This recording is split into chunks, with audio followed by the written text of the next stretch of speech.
আমি আপনার বিরোধিতা করছি। আপনি আমার জঙ্গি ট্যাগ দিয়েছিলেন ওই ইয়াতে রেজিস্টার বিল্ডিং এ। তোমার কথাগুলো একটু কেমন না আসলে? কেমন না স্যার, আপনি তুমিও তো আমাদের মধ্যে ছিল।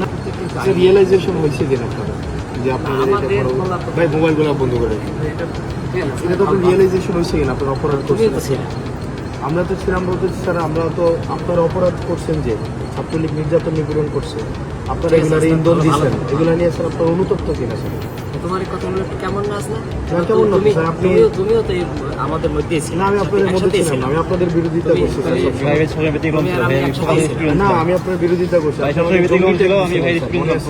আপনি আমার জঙ্গি ট্যাগ দিয়েছিলেন ওই ইয়াতে রেজিস্টার বিল্ডিং এ। আপনি বলছিলেন আমি জঙ্গি। তুমি জঙ্গি? আপনি এটা বলছিলেন স্যার। এবং না স্যার, বিশ্ববিদ্যালয় স্যার আপনাকে সাক্ষী রেখে ছাত্রলীগ নির্যাতন নিপীড়ন করছে, তখন আপনারা কিছুই বলেন না। এবং স্যার রিয়েলাইজেশন হলে তো ফাইন, আপনারা আমাদের সমাজের বিবেক রিয়েলাইজেশন এটা হয় কিনা যে স্যার এটা অত্যাচার অন্যায় হইলে সেটা আপনাদের এই রিয়েলাইজেশন হয় কিনা স্যার? আমাদের বলা তো ওইটা তো বলো প্রত্যেকটা মানুষের।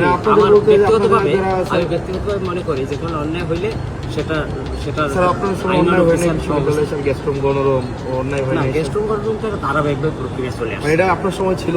না, আমার সময় ছিল, কিন্তু আমার কিন্তু উদ্যোগগুলো আমারই নেওয়া ছিল। তো জানি স্যার এগুলো নিরসনের না হাসনাত, এটাও তুমি জাতি হিসাবে নিয়ে আপনাদের লেখা পড়ার তারপর হচ্ছে কাজের মধ্যে এই জিনিসগুলো আসা উচিত, রিফ্লেকশন হওয়া এটাও উচিত। তুমি স্বীকার করবা যে পদক্ষেপগুলো সেগুলো কিন্তু আমি নিয়েছিলাম। এটাও না, ওই অর্থে না স্যার, আপনারা সবসময় ডিনাই করছেন। কোন অর্থে সেটা ভিন্ন, কিন্তু শুরুটা কিন্তু আমিই করেছিলাম। নির্যাতন নিপীড়ন সহযোগিতা করছিলাম। না, ডিনাই করাটা অন্য জিনিস। ডিনাই করা তো অপরাধ। যারা প্রক্টর স্যার ছিলেন উনি বারবার ডিনাই করছেন। না, ডিনাই ইতিহাস সবাইকে ভালো থাকবে। শুভকামনা।